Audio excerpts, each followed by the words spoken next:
നമസ്കാരം. കൊട്ടാരക്കര മീഡിയയിലേക്ക് സ്വാഗതം.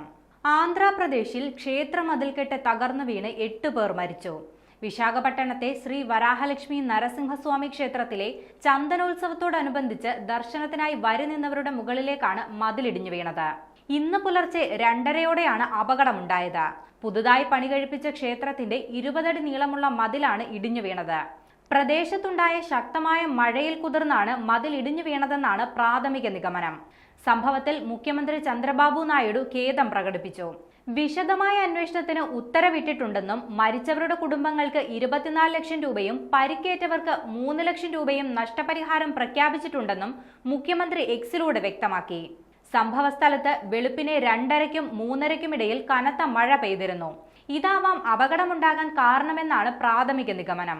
ദാരുണമായ സംഭവമാണ് നടന്നതെന്നും സ്ഥലത്ത് ശക്തമായ മഴയുണ്ടായിരുന്നെന്നും അധികൃതർ വ്യക്തമാക്കി.